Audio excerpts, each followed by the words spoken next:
We're going to be talking about how you can start managing Instagram accounts using automation and actually getting paid for it.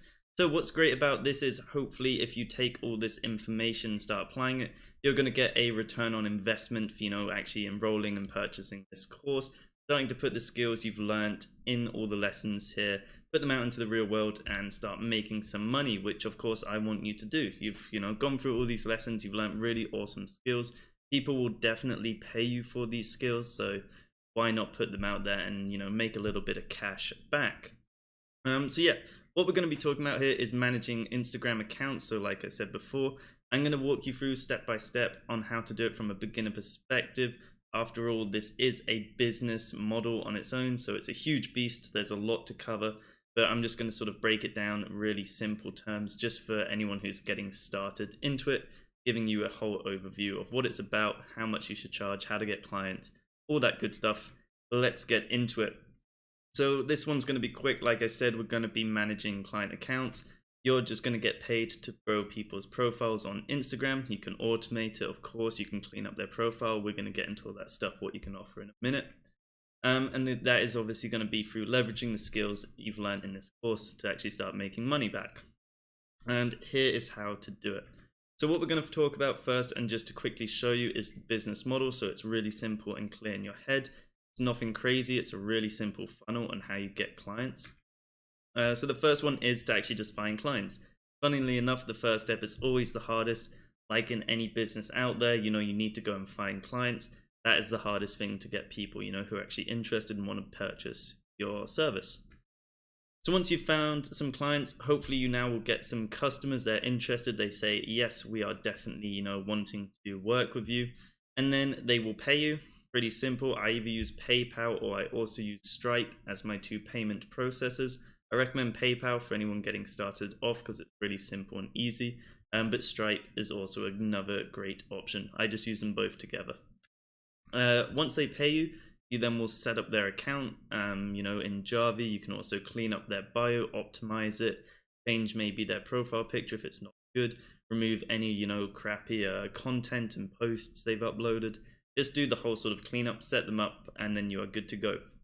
And obviously, because we have the arrow sort of pointing both ways here, this just becomes a monthly reoccurrence. They pay you a monthly fee, and then you keep them obviously set up. Then they just keep paying you month by month for you to just keep growing their account. Something else I want to talk about, just that is a bit of a sidestep of this business model. That is the way you pretty much want it to run, but sometimes things don't always go the way you want. So you can offer a free trial to kind of give those sort of clients, instead of them saying, oh, I'm not sure if I want to pay, to get into this, offer them a free trial. It can be a 7-day, 14-day, or 30-day free trial. But when you agree on the free trial, try and get them to also agree to give you a testimonial. If they can give you a video testimonial, that is awesome. Video testimonials are an amazing thing to have.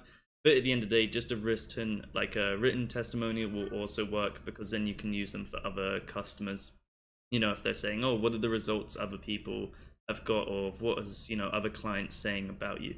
Just social proof. It's going to help you pretty much avoid that step in the future.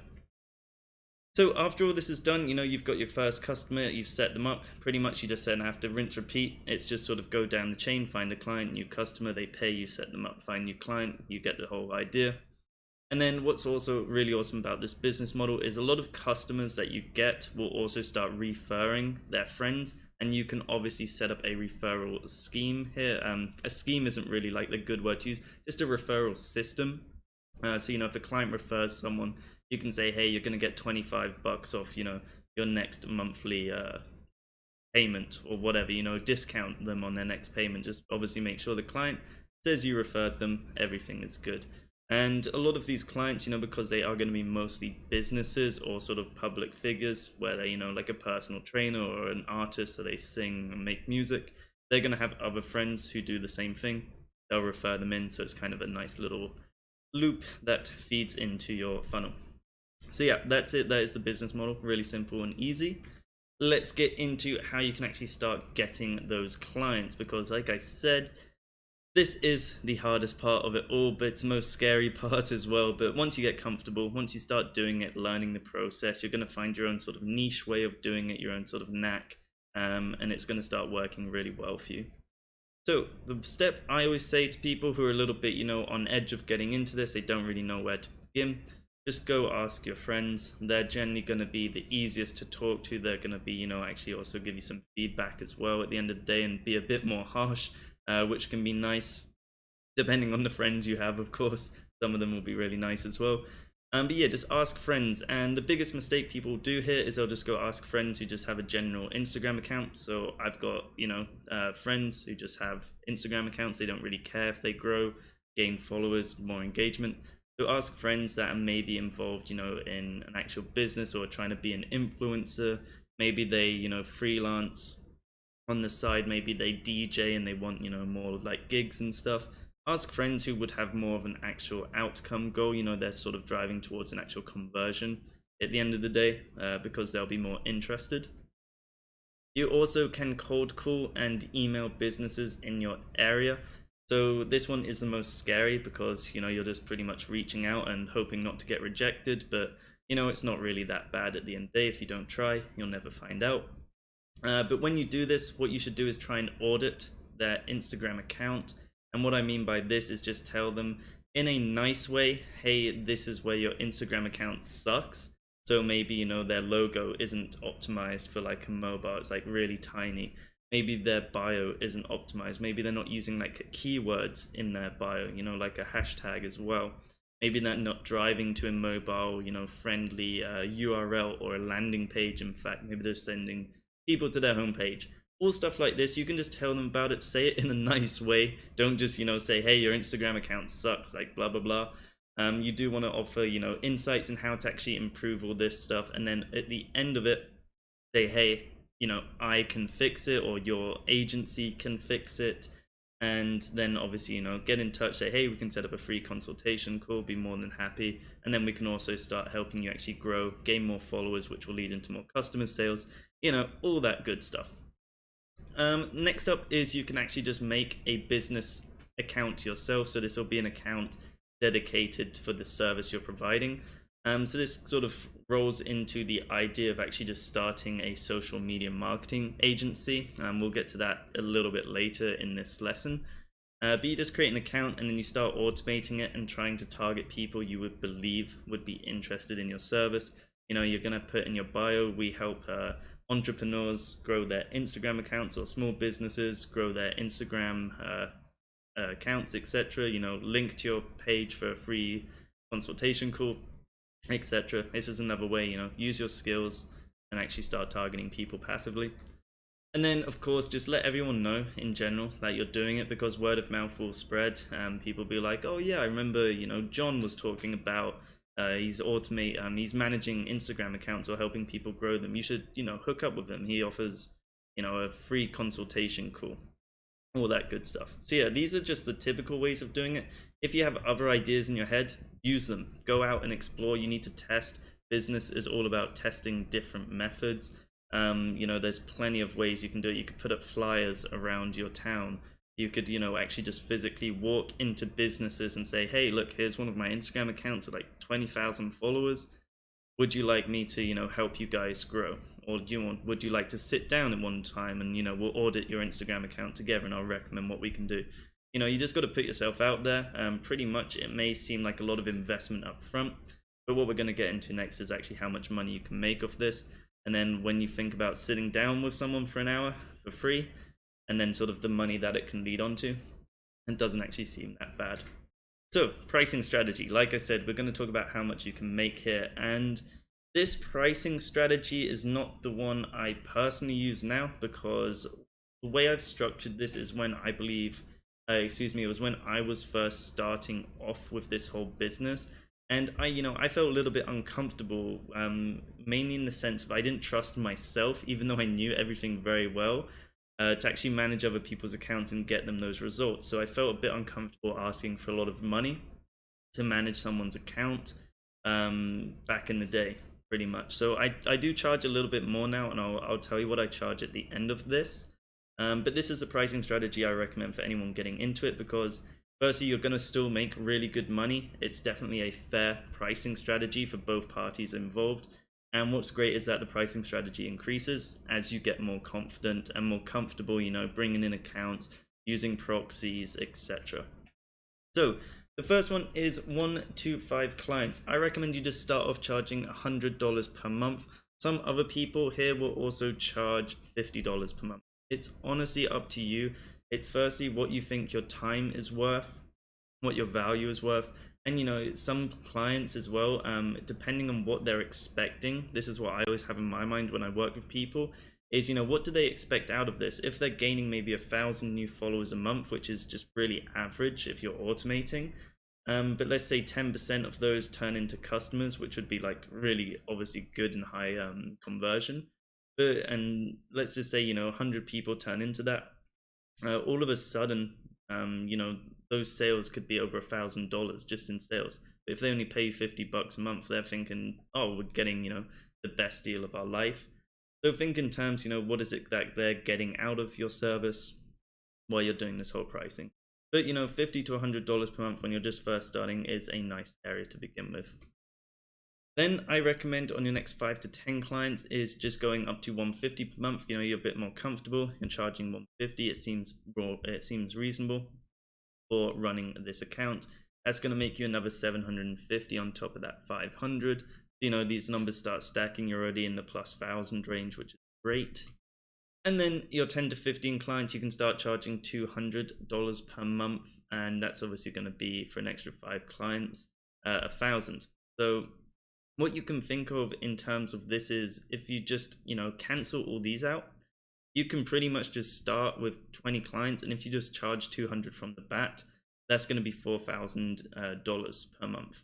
So $200 per client, 20 clients, you're making $4K, which is it's a good income. It's definitely good for side hustle because most of this is passive. If you're doing other things on top, maybe start running Facebook ads for people, working a full-time job, etc. It's good extra income. This is definitely not what I would say a full-time business. Of course it can be. You suddenly double this 20 clients to 40 clients, you're making 8K. You double that, you're then obviously in like the above 5 figures and all that good stuff, which is awesome. So it just depends how much you want to scale this. It just keeps earning you more money as time goes on. And like I said, I'll tell you what I charge. So I charge $300 per client, and some clients I also charge $350 a month to manage their accounts. I try not do it as much anymore, so I only have sort of those clients that pretty much the product they're selling, they know the investment of $350 per month is worth it because they're going to make that way back in sales through their Instagram account. So the requirements, this is what you're going to need to set all this up. They're really simple. They're nothing crazy. You're just going to need 1 proxy per 1 client Instagram account. And I really want to exaggerate the 1 proxy per 1 Instagram account. So for every new client you have, you need to purchase a brand new Instagram proxy through High Proxies. I recommend it in my proxy lesson. Go check it out there. But the reason you're doing this is you want to have 1 proxy per client because then none of the accounts are going to be running on the same IP address. So if one ever gets blocked, it's not going to have a chain reaction on any other accounts that are also running that proxy. You want to keep your clients safe. That is the priority here. You don't want to run into issues. You don't want clients, coming complaining at you saying, hey, like, why am I blocked? Or, worst case scenario, like, why is my account shut down for XYZ? You want to avoid all that at all costs. Of course, in this course, I teach you how to never run into that issue. But 1 proxy per 1 client account is really going to stop that happening in the first place. Next up is a computer to run just 24 hours per day. You need to have a computer that is always on, not in sleep mode, not doing its own thing, not running a screensaver. It just needs to be on all the time. It obviously has to be Windows for Java. So like I said before, I have friends and also other business sort of acquaintances. They will just purchase a computer because it actually works out cheaper in the long run. They'll just purchase a Windows desktop. But obviously you can also just purchase a VPS as well. And I have lessons up above in the course of that. And your typical overheads for this, it all depends on how many accounts you're going to be running because Java, obviously the amount of accounts you have will increase up and down. Pretty much for just Java and a VPS, if you're going to do it that way, it's going to cost you around $100 per month. And then it's just going to be $5 per proxy. It is actually less than that. It's like $3.20 per proxy, but I'm just rounding up here to make it simple. So, you know, if you're running a few accounts, it's going to be like $150 per month. But just even off those first 5 clients, you're already making profit, which is awesome. So it's not really, you know, a scary business to get into. You don't have to put up a lot of upfront investments. There's not a lot of, you know, costs upfront, which is great. So yeah, it's definitely worth getting into this. So here's what you can offer. You know, when you go to a client, they say, well, cool, like we're interested, but what is it that you're going to do? Obvious one is going to be that we're going to, hey, increase your followers and your engagement growth. We're going to get you more followers, more likes, more comments, and we're going to do this through targeting, you know, real people who are going to be interested in your business or, you know, in your personal brand. And they're also, you know, actually going to just be real as well. They're actually going to be real people, not giving you fake followers and all that stuff. We're also going to, you know, do a profile cleanup and optimization. We're going to look at your profile picture or logo. We're going to make sure that's optimized and looks good. We're going to make sure your bio is optimized. It's got keywords in there, value proposition, a good strong call to action. It's got a link that's taking people to a mobile friendly and optimized landing page. So there's lots of things you can tell them here just in that one sort of offering, which is really great. And then obviously you can also talk to them about a strategy for content generation. I recommend straying away from generating content for people because it is very sort of hands-on. It's not passive in any sense at all. You'll have to put in a lot of time investment for that. If you're happy to do it, definitely go for it, but start charging more for it. Content generation is huge on its own. You can definitely charge upwards of like 1,000, 2,000, even 3,000 per month, depending on obviously your skill set for photography or graphic design, etc. And then you can also offer this one. This of course comes into the automation, but it's a really nice thing just to sort of reassure clients with. You can say, hey, we're going to make sure we're managing any bad comments that come onto your accounts. If anything nasty is posted, it's instantly going to be deleted. No one will ever see it, so your brand always looks on point, because of course there are haters out there naturally. And we're also going to, you know, manage poorly performing posts. Make sure they agree to this. Say, hey, if a post is performing poorly, we're going to archive it.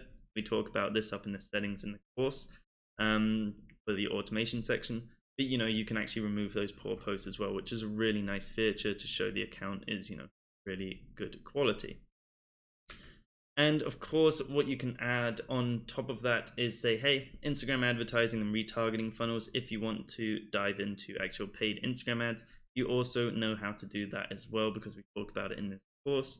And you can also set up retargeting for them as well, which is, once again, I've highlighted this in green this time because it's worth more money on its own itself.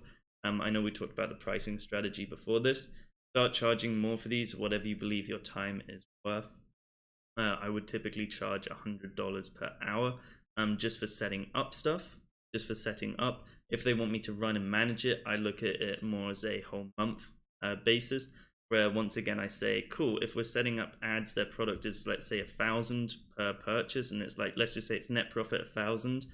I'm thinking, cool, you're going to get 10 sales in a month. I want to at least be earning 10% of the effort towards this.